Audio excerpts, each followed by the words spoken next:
새사람교회 수요 공부를 시작하겠습니다. 오늘 공부는요, 13장 13절부터 이제 공부하게 됩니다. 그래서 좀 시간 되는 대로 계속 말씀을 나누도록 그렇게 하시죠. 13절 우리 같이 한번 읽어봅시다. 성경 한번 여러분 찾으셔서 같이 있습니다. 나귀의 첫 새끼는 다 어린 양으로 대속할 것이요 그렇게 하지 아니하려면 그 목을 꺾을 것이며 내 아들 중 처음 난 모든 자는 대속할지니라. 아멘.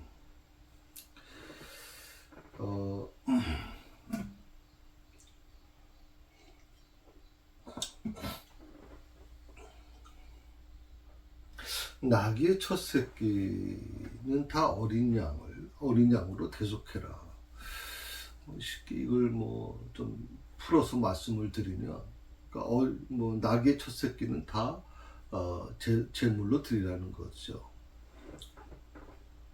근데 그렇게 하지 않으려면 그 목을 꺾을 것이며 너희 아들 중 모든 장자된 자는 다 대속할지니라. 이 대속이라고 하는 말이 좀 쓰여지고 있어요. 우리가 대속이라는 말을 쓰게 되면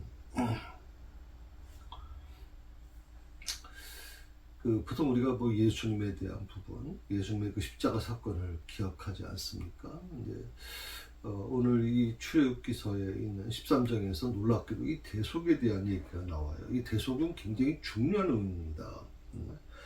우리 기독교에 있어서 우리 기독교 신앙에 있어서 아주 굉장히 중요한 신앙이죠. 이 대속의 신앙, 대속에 대한 부분이 정확하지 않으면 굉장히 어렵습니다. 그러니까 갑자기 이단들 자체 스스로 예수다 얘기하고 재림한 예수다라고 얘기하는 어처구니 없는 일들이 일어나는 것이고, 이 대속 신앙이 분명하지 않다 보니까, 확실하지 않다 보니까 거기에 빨려 들어가는 사람들 보면, 심취하는 사람들 보면 참 너무 황당하죠. 어떻게 저럴 수가 있겠나. 그리고 한 인간을 어떻게 재림 예수라고 그렇게 믿고 있는 건지 참 어떻게 보면 너무 황당한 일이 많이 있어요. 근데 그래서 오늘 이 대속의 문제가 우리 기독교에서는 굉장히 중요하다고 말씀 제가 드렸잖아요. 특별히 오늘 이 출애굽기 13장에서 갑자기 대속에 대한 얘기가 나와요. 특히 어린 양으로 대속할 것이며 하는 부분이 나오거든요. 원래 우리가 아는 것처럼 이제 첫 새끼는 하나님의 것이라고 그랬잖아요. 특별히 그 첫 장자는 하나님 첫 태생이라고 하는 말을 했죠. 그 첫 태생은 반드시 하나님께 돌리라. 왜? 하나님께서 너희를 죽음에서 건져내 주셨기 때문에. 그렇기 때문에 첫 태생은 하나님의 것이다라고 이렇게 성경은 분명히 얘기하고 있어요. 그러니까 그렇게 생각하면 나귀의 첫 새끼도 하나님의 것이다. 하나님께 드려져야 되는 것이다라고 생각을 하는데, 여기 대속이라고 하는 게 나와요. 나귀 첫 새끼를 대신해서 어린 양, 그 어린 양으로 하여금 대속시켜라 라고 하는 거예요. 그러니까 나귀 새끼를 보호하기 위해서 어린 양이 대신 죽는 거예요. 좀 이해가 잘 안 되는 부분이 아마 있을 겁니다. 그래서 이 부분을 조금 더 설명을 좀 드릴 텐데, 여러분 우리가 나귀라고 하는 거 여러분 많이 보셨죠? 근동지방 같은 경우에 지금 험악한 산 같은 경우는 차가 갈 수가 없어요. 차가 갈 수가 없는데, 지금도 이 나귀가 물건을 이제 운반하지 않습니까? 굉장히 무거운 그 물건들을 등에 짊어지고 이제 그 험한 산을 올라갑니다. 사실 이 힘이 대단합니다. 나귀의 힘은 굉장히 대단하죠. 그래서 사실 지금도 이게 이루어지고 있다는 게 놀라운 일이죠. 그러니까 과거 수천 년 동안 이게 계속 이어져 왔다는 뜻이에요. 그만큼 나귀라고 하는 게 그 근동지방 사람들한테는 굉장히 재산 중에 중요한 재산이 되겠죠. 아무리 그렇다 해도 나귀의 첫 새끼를 대신해서 어린 양을 대소시킨다, 대신 죽인다 라고 하는 이 부분에 대해서는 우리가 좀 이해가 잘 안 되는 부분들이 있죠. 왜? 어린 양도 굉장히 귀한 거죠. 양도 굉장히 귀하다고 생각하잖아요. 이스라엘 백성들에게 있어서. 근데 낙의 새끼를 위해서 어린 양을 대속시킨다.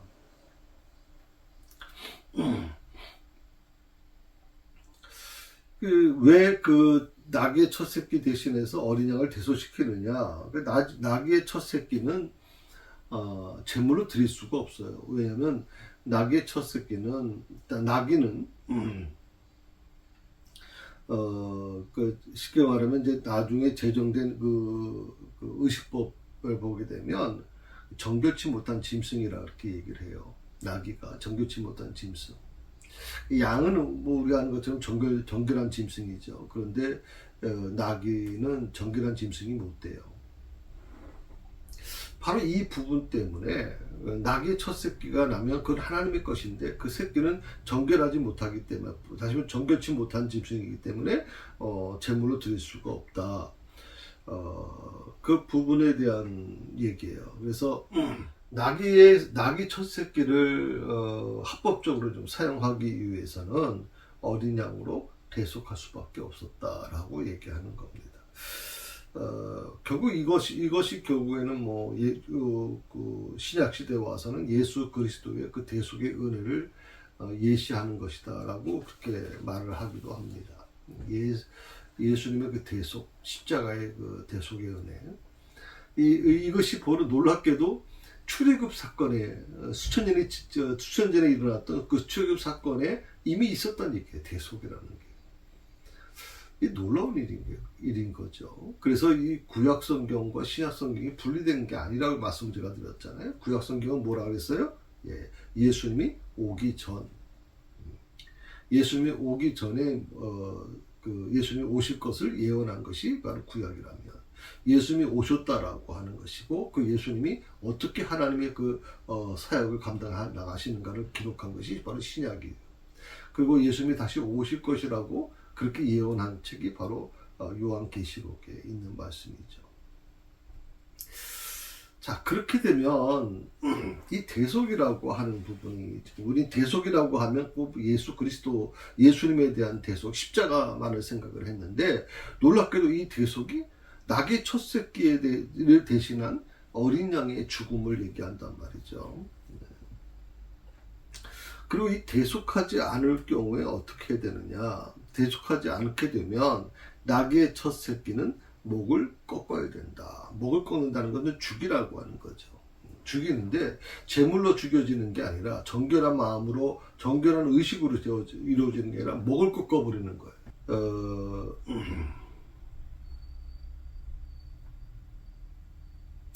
여기서 굉장히 중요한 것은요, 낙이, 물론 이제 그 어린 양도 물론 중요하지만 이 낙이라고 하는 게 되게 중요하다고 그랬잖아요. 왜냐하면 물건을 운반하는 아주 역할을 하기 때문에 중요한 건데, 그러다 보니까 이 낙의 어떤 제사상의 어떤 그 손실에 대해서 우려해서 하나님의 지시를 거절할 경우에 얼마나 치명적인 결과를 가져오는가를 우리에게 알려주는 아주 중요한 명령이죠. 하나님의 명령입니다.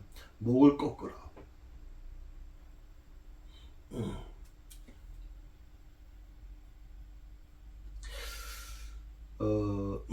장자된 자는 다 대속할지니라 라고 말씀이 나오거든요. 장자된 자는, 모든 장자된 자는 다 대속할지니라. 그 13절 마지막 부분에 나오잖아요.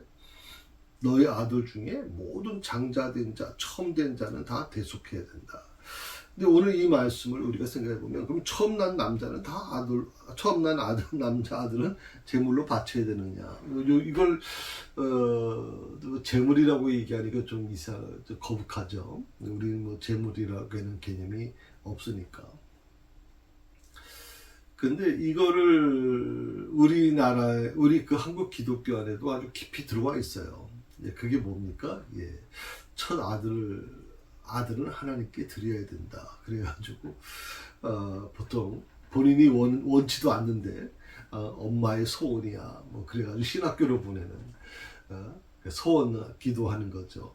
하나님의 보통 우리가 신학교를 보낸다 그러면 이제 하나님의 뜻, 사역을 감당하기 위해서 보내는 거니까 물질과 상관없이 이 세상과 단절된 속에서 오직 주를 위해서 하는 삶을 살기 때문에 뭐 우리 기독교는 좀 덜합니다만 천주교 같은 경우에는 부모 자식 간에도 참 쉽지 않습니다. 왜냐하면 이 신부가 되면 이 가족과 같이, 왜냐하면 하나님의 자녀가 됐잖아요.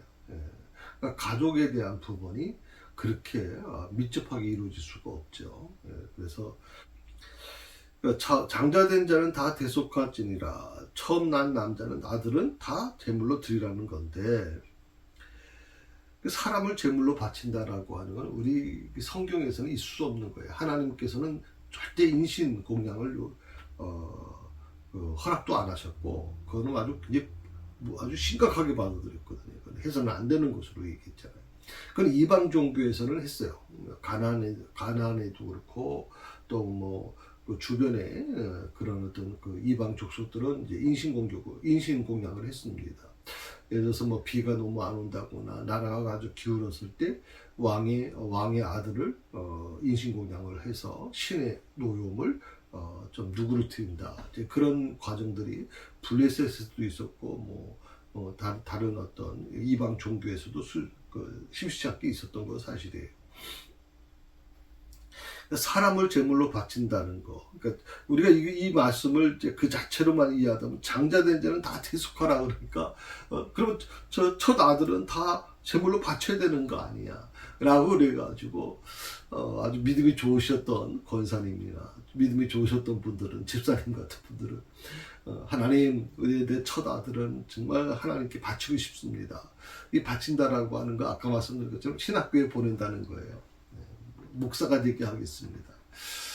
근데 이게 뭐 정말 아들이 원해서 정말 그 감동을 받아서 하나님의 부름을 받아 소명을 받아서 이렇게 그 길을 가면 좋은데, 그 어머니 때문에 어쩔 수 없이, 부모님 때문에 어쩔 수 없이 그 길을 온 사람들이 있어요. 제가 아는 분도 있어요.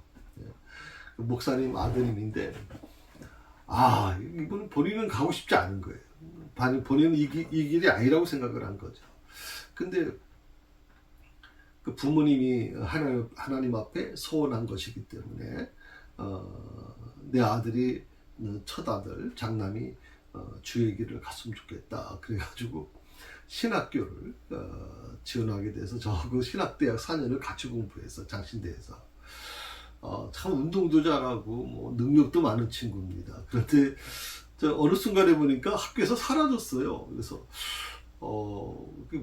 어떻게 된 건가 봤더니 이 신학대학 4년을 다녔는데 이 길이 아니라고 생각을 했대요. 한 번도 이 길이 내가 가야 될 길이 아니라고 생각을 한 거예요. 그래서 4학년 말에 이제 군대를 이제 갔다 오면서 부모님에게 솔직하게 나는 이 길이 아닙니다. 저는 계속 공부할 수 없습니다라고 해서 이제 신학대학 4년만 마치고 뭐 디자인 전공을 했어요. 그래서 디자인 전공에서 지금 인쇄 그 출판사를 운영하고 계시거든요. 우리 목사들 모임에 같은 동기 학부 이제 입학 동기 모임에 그 친구 안수 집사님이신데 그 친구도 같이 참여를 해요. 그래서 본인이 스스로 얘기해, 나는 목사님이 아니에요. 나는 그냥 안수 집사인데 섬기는 마음으로 동기를 섬기는 마음으로 이렇게 참석합니다. 그래서 지금 뭐 허물도 없어요. 그 임원도 맡고 그래고 뭐 그 개념이 없고, 또 원래 그 장신대 그 출판에 관련된 모든 걸 책임진 분이기 때문에, 출판사를 운영하기 때문에 뭐 그 기독교하고 멀어진 것도 아니고 어차피 그 신학대학에 있는 것을 하니까. 사실 대속이라고 하는 거, 사실 우리가 사실 말이 그렇지 굉장히 우리 주변에 가까이 있어요. 그래서 목사님들 중에서 아니면 신부님들 중에서 이 대속에 관계돼서 신학을 공부하신 분들, 목사가 되신 분들이 꽤 있을 거라고 저는 생각을 하거든요. 자기는 원치 않는데 부모님이 소원했기 때문에, 소원 기도했기 때문에 그렇게 한다. 늘 저희 형하고 이제 1살 차이인데, 제가 연년생인데, 늘 저희 형한테 저희 어머님이 하신 말씀, 내가 너를 소원 기도했다. 쌍둥이로 태어났는데 한 아이는 죽고 너 하나만 남았었다. 병원에서 이제 인큐베이터에 있던 아이는 죽었거든요. 그리고 어머님이 그 아이를 그냥 품에 안고 조산을 했는데 그 아이를 살려낸 거예요. 그래서 형이 산 거죠. 그러니 내가 그때 하나님께 이 소원 기도했다. 이 아이를 살려주신다면 이 아이를 하나님께 바치겠습니다. 그렇게 늘 우리 자녀들 모아놓고 얘기할 때마다 저희 형에 대한 얘기를 해줬어요. 물론 이제 그 결과적으로는 이제 그 길을 가지 않고 제가 대신 둘째인 제가 대신 이 길을 가게 됐습니다만은 이 대속이라고 하는 거, 소원기도라고 하는 게 굉장히 중요합니다. 그러니까 하나님께 소원기도한 것이 지켜지지 않았을 때 굉장히 저는 위험하다고 저는 생각을 합니다. 우리가 약속을 어기게 되면 그 약속을 어긴 것에 대한 책임이 굉장히 크지 않습니까? 마찬가지입니다. 하나님과의 소원한 것은 굉장히 중요한 부분입니다. 이건 뭐 내가 어쩌다 보니까 그냥 감정에 휩쓸려서 했어요 라고 하는 게 사실 이게 통화해서는 안 되는 거죠. 적어도 전능하신 하나님 앞에 하나님과 약속한 것은 그건 반드시 지켜져야 되는 거란 말이죠. 그래서 어떤 목사님은 정말 자기는 이 길을 아니라고 생각을 하고 절대 막 몇 번이고 그냥 반항도 하고 그렇게 했습니다만 결국 이제 목사님이 되셨는데 지금은 부모님이 다 돌아가셨어요. 그런데 그 목사님이 늘 하시는 말씀 중에서 나는 싫고 나는 그런 하나님으로부터 그런 어떤 이 길을 가라고 하는 어떤 그런 하나님의 음성을 들은 것도 없고 그런데 어머님의 그런 어떤 소원을 때문에 내가 이 길을 왔지만 이 길을 걸으면서 나는 참 행복했다라고 얘기를 해요. 정말 행복했다. 우리 부모님이 우리 어머님이 정말 귀한 선택을 해주셨다라고 그렇게 고백하는 걸 들어봤어요.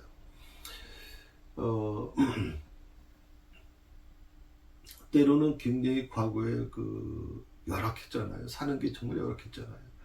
자식들도 한둘이 아니고 보통 4명, 5, 6명까지 있는 과정에서 첫 아들이 굉장히 중요하잖아요. 이 첫 아들이 막내 아들까지 하면 막내 자녀까지 자식까지 생각해 보면 그 나이 차이가 거의 10년 이상 차이 나는 경우가 많아요. 그러면 첫 아들이 결국에는 이 가정에 보탬이 돼주는 그런 역할을 해주기를 부모가 다 바라죠. 그런데 그 첫 아들을 하나님께 바친다. 그 바치는 것이 뭐예요? 신학대학 들어가서 무슨 알바를 저희 때만 해도 알바가 그렇게 쉬운 게 아니었어요. 굉장히 어려운 부분이었거든요, 알바가. 그런 과정에서 그러면 그 비용을 다 신학대학 다니는 사람들이 장학금을 받을 수 있습니까? 뭐가 있습니까? 결국 부모님이 그냥 어떻게든지 소 팔아가지고 또 학기금 대주고 이렇게 해서 공부한 경우가 많았거든. 그러니까 첫 아들이 가정에 경제적인 도움을 주는 게 아니라 오히려 그 첫 아들을 위해서 때로는 가정의 그런 경제적인 부분이 많이 손실되기도 하고 다른 형제들이 공부해야 될 부분을 공부 못하는 경우도 많이 있었어요. 왜냐하면 하나님과 소원한 것을 이루기 위해서 그것을 지키기 위해서 그 부모님들이 정말 몸부림쳤던 모습들을 우리가 생각할 수가 있어요. 정말 귀한 거죠. 특히 이 대속이라고 하는 것이 나중에 시간이 지나면서 이제 신약 시대에 오면서 낙이 새끼는 들어서는 안 되고 어린 양을 드려야 되는데 그 어린 양이라고 하는 게 점차적으로 이제 제사라고 하는 개념이 물질의 개념과 좀 조금씩 전환되는 거죠. 생명을 죽이는 것에 대해서 점차적으로 이제 현대화되면서 대속의 방법이 조금씩 바뀌어지고 있어요. 낙이 첫 새끼를 어린 양으로 바치기도 하고 비둘기를 바치기도 하고 여러 가지 있습니다만은 이 대속의 방법 중에 하나가 5세겔의 대속금을 드리는 거예요. 5세겔. 자, 여러분 이게 바로 이제 세겔이라고 하는 돈입니다. 지금도 이스라엘 나라에서 쓰고 있는 돈입니다. 세겔. 이스라엘의 가장 화폐의 기본이 세겔이거든요.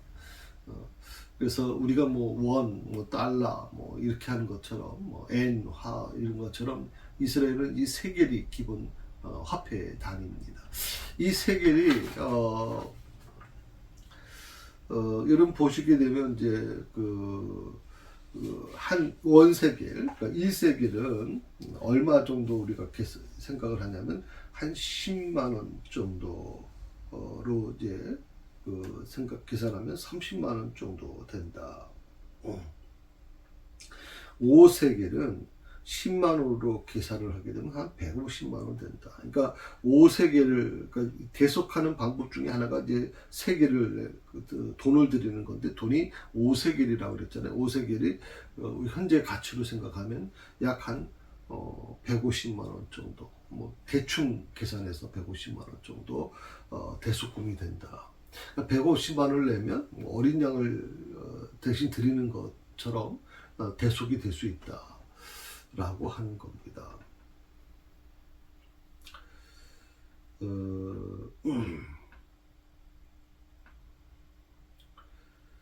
이거 어떻게 보면 이건 굉장히 어떻게 보면 중요한 부분이 되겠죠. 이 대속이라고 하는 이 신학은 기독교에서 없어서는 안 되는 것이고, 뭐 기독교든 또 천주교든 사실은 어떻게 보면 이 대속의 문제는 굉장히 중요한 부분이 지금 자리 잡고 있습니다. 이 대속이 있었기 때문에 우리는 예수 그리스도를 통해서 이루어지는 구원을 알기 때문에 그게 바로 십자가 사건 아니잖아요. 그게 바로 십자가 사건이기 때문에 그런 액세서리로나 십자가 거는 분들은 그 십자가의 의미가 뭔지 잘 모르잖아요. 그런데 우리는 알지 않습니까? 십자가가 대속의 하나의 과정이잖아요. 그 십자가 사건이 없이는 우리가 구원이라는 게 없었던 것처럼 이 대속이라 예수 그리스도의 대속이 없이는 불가능했던 것이죠. 특히 이 나귀라고 하는 말씀을 지금 드렸는데 나귀는 우리가 보통 얘기할 때 이제 말과에 속한다 이렇게 얘기를 해요. 그러니까 말보다는 작죠. 대신 말처럼 힘이 아주 강합니다. 그래서 보통 사람을 태우는 예수님도 이제 나귀를 타고 오셨습니다만은 사람을 태울 정도로 굉장히 힘이 강해요. 근데 사실 나귀를 운송수단으로 사람이 타고 가는 말처럼 그런 경우는 그렇게 많지 않고요. 대부분 물건을 운송할 때 보통 하죠.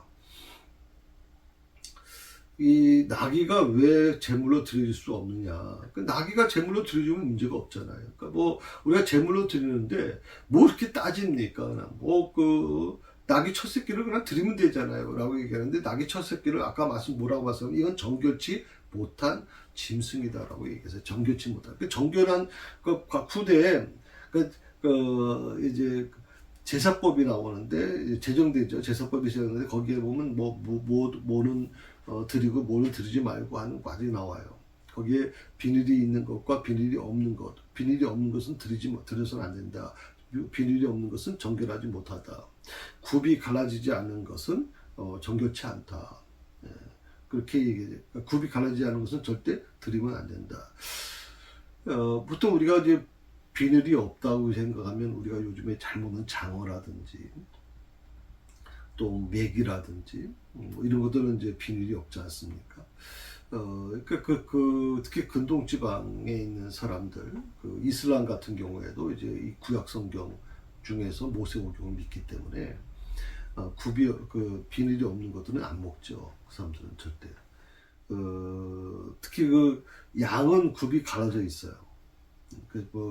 여러분 밑에 보시게 되면 이제 다리 발 밑에 굽이 있지 않습니까? 말이나 이제 이런 게 굽이 있는데 말도 마찬가지지만 이 나귀도 굽이 갈라져 있질 않아요. 통으로 돼 있어요. 굽이. 또 하나가 뭐냐면 원래 소라든지 또 양은 대세김질을 합니다. 여물을 먹고서 계속 대세김질에다가 밑에 위에다 넣었다가 다시 또 꺼내가지고 대세김질을 한단 말이죠. 근데 이 나귀는 뭐 대세김질을 하지 않아요. 그래서 세상은 어떻게 볼지 모르지만 이제 종교 의식상으로는 이제 부정한 동물에 속한다. 레위기 11장 1절에서 8절에 보면 이제 정결한 짐승과 부정한 짐승이 나와요. 정결한 부정한 짐승. 그러니까 정결한 짐승은 제물로 드릴 수 있는데 부정한 짐승은 절대 제물로 드려서는 안 된다라고 하는 거예요. 이 나귀는 가장 부정한 짐승의 대표격에 속하기 때문에 나귀의 첫 새끼가 나더라도 그 첫 새끼가 물론 하나님의 것은 분명하지만 그건 절대 제물로 드려서는 안 된다. 그러면 나귀의 첫 새끼를 제물로 드려야 되는데 제물로 받질 않으시니까 법도 그리고 의식법상 제사법상 그건 불가능하다고 얘기하니까 그럼 어떻게 하면 좋으냐? 어린 양을 대신해서 드려라. 어린 나귀 첫 새끼를 대신에 그러면 하나님께서 그걸 그 마음을 받으시겠다라고 얘기하는 거거든요.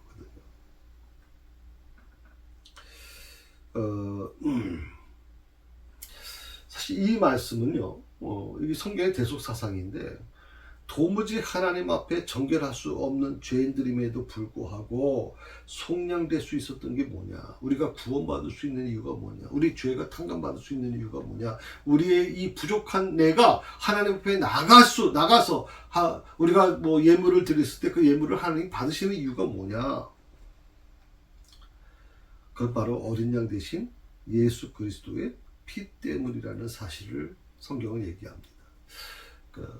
나를 대신해서 죽으신 예수 그리스도, 내가 죽어야 될 자리에 대신 예수님이 죽으신 거죠. 그래서 성경은 어린 양이다, 어린 양으로 이 땅에 오셨다라고 말씀하고 계시는 거예요. 예수님이 나를 대신해서 죽으신 거예요. 그러니까 우리가 예수님 대속의 은혜 성경 찬송도 보면 계속 예수님이 나를 위해서 죽으신 거에 대한 계속 강조하다 보니까 2000년 전에 일어났던 일이 지금하고 나하고 무슨 상관이 있다고 얘기하는 분들이 계실 수 있어요.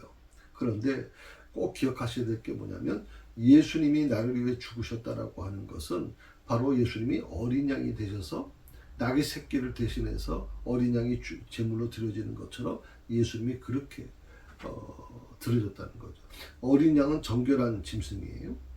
예수님은 죄가 없으신 분이에요. 예수님은 정결하신 분이에요. 하나님의 아들이세요. 그런데 그 하나님의 아들이 되시는 예수님이 어린 양이 되셔서 나를 대신해서 죽으셨다. 나귀 새끼와 같은 나를 대신해서 죽으셨다. 이게 오늘 말씀의 가장 중요한 부분이라고 생각을 하죠. 특히 아까 이제 목을 꺾으라고 하는 말씀을 줬잖아요. 그러니까 어린 양으로 대속하지 않은 이 부정한 짐승에게 내려지는 이제 그 형벌 중에 하나가 바로 목을 꺾으라는 거예요. 가차없이 죽이라는 거예요. 가차없이 죽이라는 거예요. 이건 어떻게 보면 상징적인 건데 어떻게 드릴 수 있냐면 대속의 은총을 거부하는 자, 예수님이 나를 위해서 대신 어린 양이 되셔서 대신 죽으셨다. 그래서 대속해 주셨다. 예수 그리스도의 이름을 믿고 그분을 의지하고 그분을 받아들이면 나를 위해서 어린 양이 되셔서 죽으신 분이니까 그런 예수님에 대한 부분이 해결될 수 있는데 구원의 문제가 해결될 수 있는데 그런데 대속의 은총을 거부한다. 받아들이지 않는다. 그것은 하나님께서 오늘 바로 이 부분을 얘기하시는 거예요. 목을 꺾을 것이며 비참한 결과를 시사하고 있다 하는 거예요. 특히 14절 말씀을 좀 보게 되면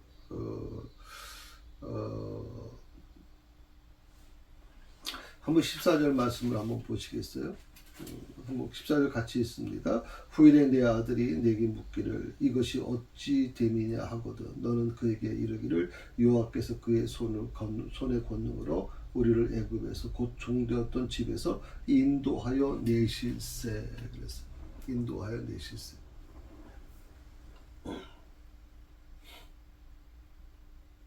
16절까지 다 읽어봅시다. 그때 15절입니다. 그때 바로가 완악하여 우리를 보내지 아니하며 여호와께서 애굽 나라 가운데 처음 난 모든 것은 사람의 장자로부터 가축의 처음 난 것까지 다 죽이셨으므로 태에서 처음 난 모든 수컷들은 내가 여호와께 제사를 드려서 내 아들 중에 모든 처음 난 자를 다 대속하리니 이것이 내 손의 기호와 내 미간의 표가 되리라. 이는 여호와께서 내 손의 권능으로 우리를 애굽에서 인도하여 내셨음이라 할지니라. 아멘.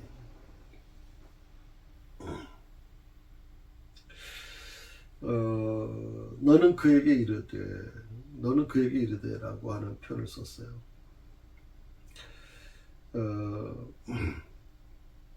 오늘 모세가 이렇게 얘기하는 거죠. 장래에 내 아들이 내게 묻기를 이것이 어찌미냐라고 하거든. 그렇겠죠. 갑자기 어린 양을 대속하고 제물을 드리고 또 여러분 아시는 것처럼 6월절 이제 행사를 하지 않습니까? 그러다 보면 그걸 태어난 아주 그 내용을 잘 모르는 자녀들은 이거 왜 합니까? 라고 이제 물을 수 있어요. 이거 왜 해야 되는 겁니까? 그리고 왜 멀쩡한 짐승을 멀쩡한 양을 제물로 드리는 겁니까? 라고 이제 물을 수 있잖아요. 그때 당시에 경험해 보지 못했으니까 신세대라고 얘기하죠. 그러면 하나님께서 뭐라고 말씀하시냐면 너는 그에게 이르되 모세는요 이스라엘 백성들이 절기나 이런 규례의 목적 및 그 의미 그리고 그 어떤 기원에 대해서 궁금해하는 그 자녀들에게 분명히 교육할 것을 지시하는 거예요. 분명히 교육할 것을. 12장에도 그 부분이 분명히 나왔거든요. 12장에서 보면 26절에 보게 되면 그런 말이 나왔었어요. 26절 이후에 너희 자녀가 묻기를 이 예식이 무슨 뜻이냐 하거든 너희는 이르기를 이는 여호와의 유월절 제사라. 여호와께서 애굽 사람에게 재앙을 내리실 때 애굽에 있는 이스라엘 자손의 집을 넘으사 우리 집을 구원하셨느니라 하라 하매.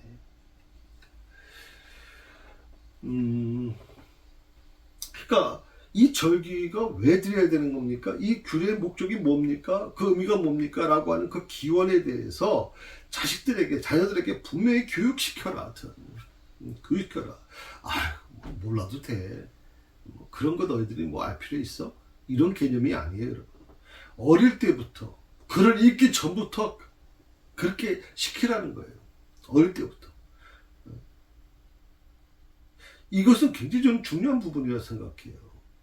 굉장히 중요한 부분이에요.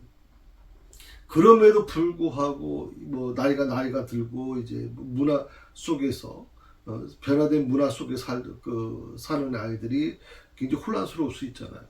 왜 우리가 이렇게 해야 돼? 왜 어린 양을 잡아야 돼? 왜 우리가 이렇게 정말 며칠간은 광야에서 사막에서 그냥 텐트 치고 살아야 돼? 왜 무교병을 먹어야 돼? 쓴나물을 왜 먹어야 돼? 대체?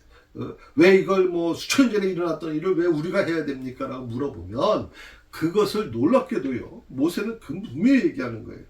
절기나 이런 규례와 목적과 의미 그리고 기원에 대해서 묻거든 자녀들에게 분명히 교육시켜라. 절기나 규례에 대해서 자세히 교육함으로써 자녀로 하여금 의식을 지키는 것은 하나님의 법적인 규례임을 알게 하라는 거예요. 해도 되고 안 해도 되는 게 아니라 해도 되고 안 해도 되는 게 아니라 괜찮아. 이번에 예배 한번 빠진다고 해서 문제가 되지 않으니까 너 열심히 공부나 하고 좋은 대학 들어가면 하나님의 영광을 드러낼 수 있어. 이게 아니에요, 여러분. 이게 아니야, 절대, 여러분. 오늘 말씀에는요, 해도 되고 안 해도 되는 개념이 아니라 반드시 해야 된다는 거예요. 반드시. 이거는. 그리고 하나의 법적인 규례임을 알게 해야 된다. 해도 되고 안 해도 되는 게 아니라 반드시 이건 지켜져야 되는 것이다 라고 얘기를 하는 거예요. 히브리인들의 유대인들의 어떤 전통적인 어떤 유아교육 바로 여기 있는 거죠. 쉐마교육이라고 보통 얘기하는데 쉐마교육 요즘에 공부만 잘할 수 있다면 쉐마교육이 뭔지도 모르면서 쉐마교육이 뭔지도 모르면서 쉐마교육을 시킨다고 유대인들이 워낙 똑똑하잖아요. 노벨상 다 휩쓸고 있고 전 세계의 부를 다 장악하고 있으니까 유대식 교육 방법을 시키겠다. 여러분 그 천만의 말이에요. 유대인들의 교육 방법은 태어날 때부터 시작돼요, 여러분. 태어날 때부터. 이 유아 교육이 굉장하게 훈련되어 있어요. 그거는 유치원에 보내서 문제가 아니에요. 유치원에 보내가지고 북한은 그 타가수 같은 걸 맡은 뭐 6살인가 7살 정도 되면 타가수에 맡겨야죠. 맡기면 이제 국가가 이제 그런 식으로 아이들을 이제 뭐 김일성, 김정일, 김정은이 뭐 은혜가 어떻고 밥 먹을 때마다 그걸 부르고 그래서 세뇌시킨다 그러지만 유대식 교육 방법은 그런 집단 교육이 아니에요. 유대식 교육 방법은 반드시 부모가 자식한테 1대1로 가르치는 거예요. 1대1로. 절대 이 부분에 대해서 하나님은 양보하지 않겠다고 말씀하세요. 마치 절기나 규례에 대해서 자세히 교육하는 거, 이것이 마치 이 의식이 해도 되고 안 해도 되는 의식이 아니라 반드시 이건 법적인 규례인 것을 가르치라라고 하는 거예요. 이게 바로 가정교육이에요. 그게 바로 민족주의 교육의 근거가 된 거예요. 이스라엘이 2000년 동안 나라 없이 서러움 속에서 전 세계로 흩어져 가지고 정말 핍박받으며 살아오면서도 그 이스라엘 백성에 대한 어떤 그런 흔적이 또 그들의 어떤 정체성이 사라지지 않은 이유가 뭐냐? 그 자존감이 사라지지 않는 이유가 뭐냐? 바로 이 교육에 의해서 이루어졌어요. 근데 우리는 부모가 자식을 교육시키질 않아요, 여러분. 부모가 자식을 교육시키질 않아요. 때론 목회자들 중에서도 목회자가 자녀한테 이걸 가르치지 않는 부모가 있어요. 바쁘다는 이유 때문에.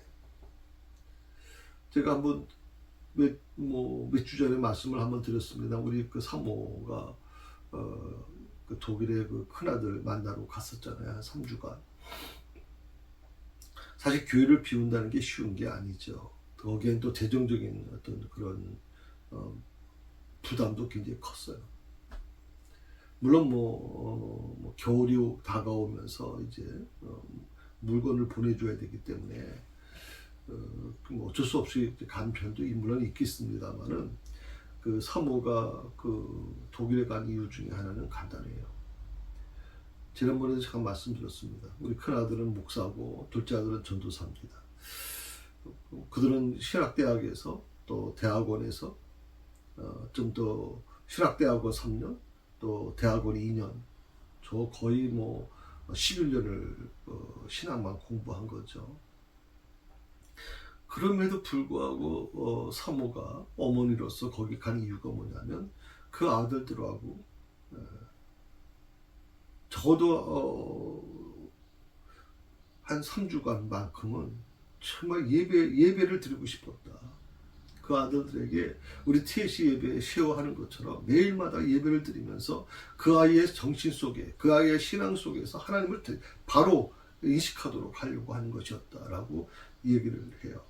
그리고 큰아들 그 백남군 목사가 참 감사한 거는 그런 부분에서 자기 목사고 굉장히 또 신학을 전공하고 또 독일에서도 지금 조지신학을 공부하는 사람 아닙니까? 박사과정을. 그럼에도 불구하고 어머니의 가르침 그 부분을 아주 깊이 받아들이고 고맙습니다. 제가 다시 한번 제 자신을 돌아보게 됐습니다라고 하는 고백을 하는 걸 보면서 참 귀한 시간이었다 이렇게 얘기를 하거든요.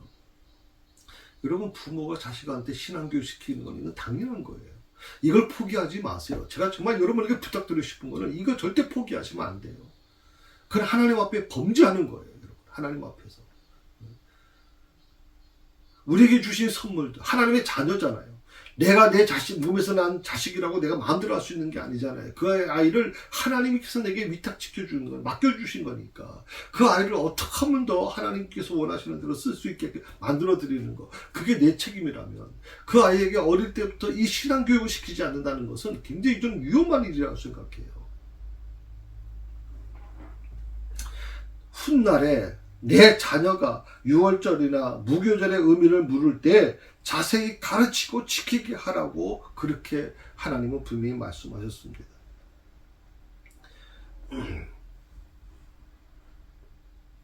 초태생이 왜 하나님의 것이 되어야 하느냐라고 하는 이 이유에 대해서 시대가 바뀌어지면서 혼란스러울 수밖에 없죠. 그 출애굽에 참여했던 사람들은 다 알잖아요. 근데 그들은 어떻게 보면 이제 광야에서 다 죽었고 이제 가나안 땅에는 전혀 새로운 세대가 이제 들어오게 되지 않습니까? 얘기는 들었겠죠. 광야에서 태어난 아이들도 그렇고 그런 얘기는 다 들었을 겁니다. 홍해가 갈라지고 하나님께서 어떻게 구원하셨는지, 10가지 재앙을 통해서 어떻게 만들어 가셨는지, 어떻게 이스라엘 백성들이 오늘 여기까지 올 수 있었는지에 대한 이야기는 들었겠지만 자신들이 경험해 보지 못했단 말이에요. 그래서 왜 그래야 되는가라고 의문을 가질 수 있어요. 그런데 초태생이 왜 하나님의 것이 되어야 하냐고 하는 이 부분에 대해서 명확한 이유를 설명해 주라는 게 명확한 이유.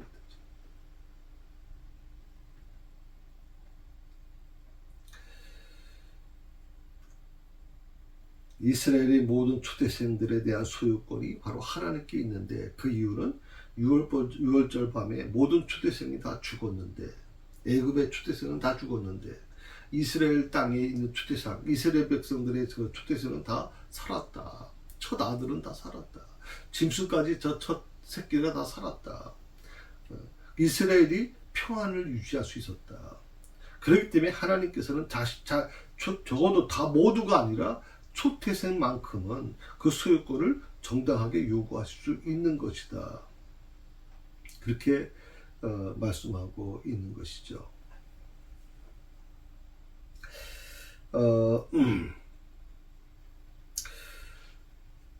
특히 그 이스라엘 백성들은 이 초대생을 드려야 된다는 이유, 그리고 그들에게 하나님의 그 말씀, 특히 6월절과 무교절의 의미를 분명히 가르치라고 하는 거, 분명히 교육하라는 거죠. 그렇게 함으로써 어떻게 해요? 하나님께서 초대생을 요구하시는 것과 또한 그것들은 하나님의 것이라고 하는 것을, 그 하나님의 것이기 때문에 하나님께 드려야 된다는 이 정당성, 당위성을 반드시 가르쳐 줘야 된다. 제가 어릴 때 늘 저희 어머님이 제 손에 1,000원을 이제 쥐어줬어요. 그 1,000원을 쥐어줄 때는 다리미로 깨끗하게 데려서 쥐어줬어요.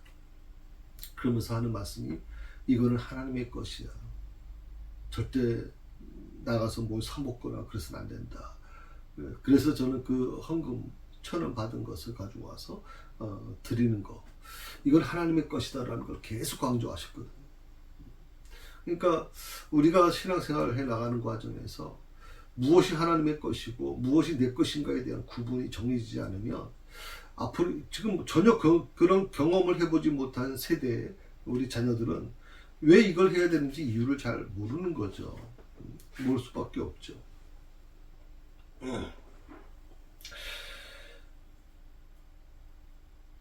어떻게 보면 우리는 참 큰 은혜를 받은 사람들이에요.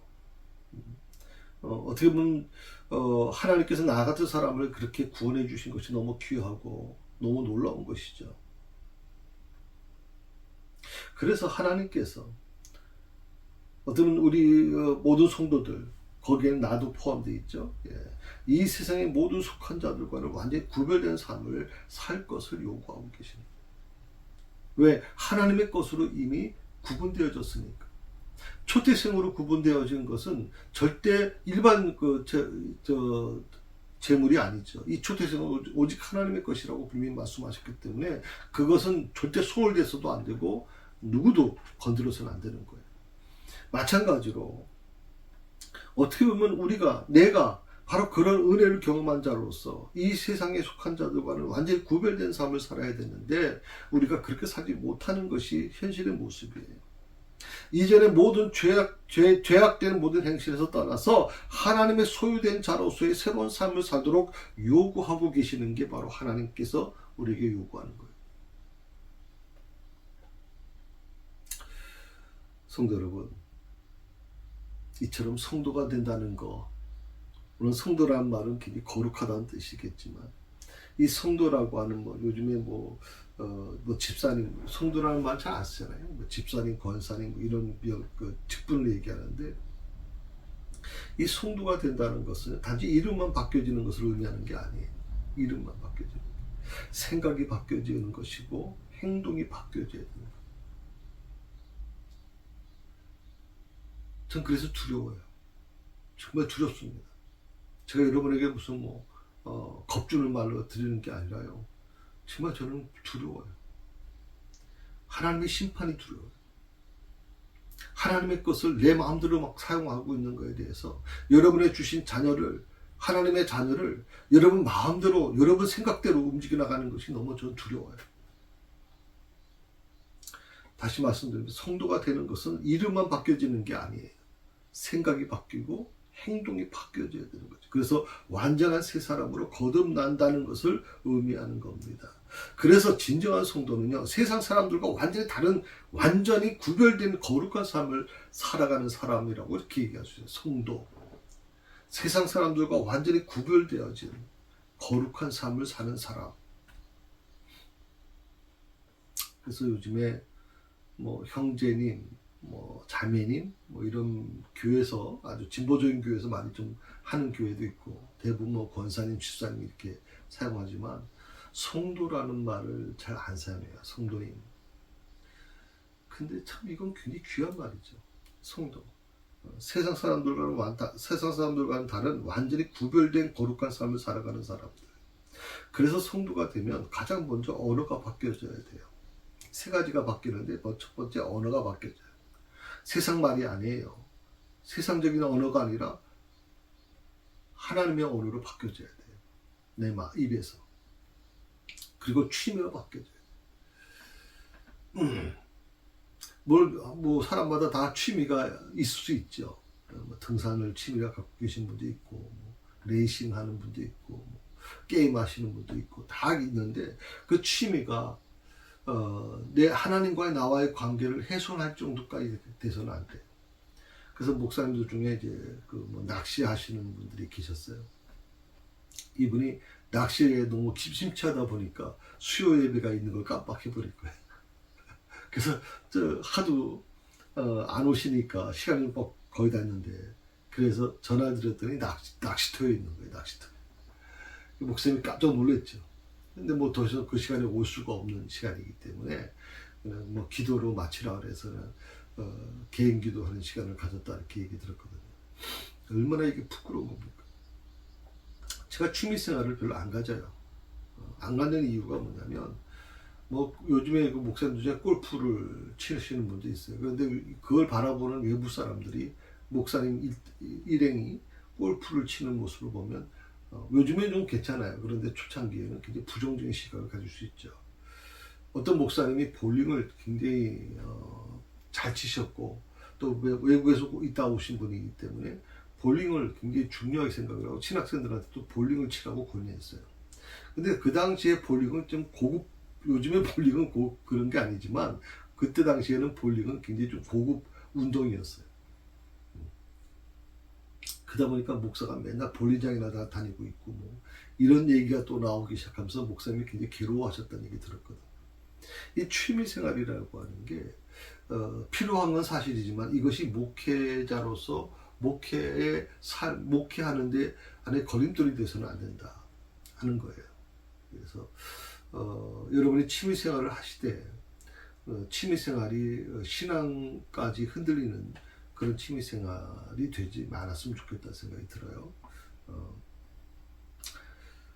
왜냐하면 이 취미생활이라는 게 대부분 믿지 않는 친구들하고 만나거나 관계된 사람하고 만나다 보면 주말에 이루어지게 되고, 그러다 보면 이제 결국 예배를 드릴 수 없는 경우가 있기 때문에 그래요. 자, 성도가 되면 세 번째 바뀌는 게 뭐냐면, 첫 번째 바뀌는 게 언어라고 그랬어요. 언어가 바뀌어야 되고, 취미가 바뀌어져야 되고, 세 번째 직업까지 바꾸기도 합니다. 왜? 예배를 드릴 수 없어요. 주일날도 나오라 그러니까 예배를 드릴 수 없으면 직업을 바꾸는 경우가, 제가 어릴 때 그런 걸 많이 봤어요. 안수 집사님이신데 안수 집사 그 피택을 받아서 이제 안수 집사를 해야 되는데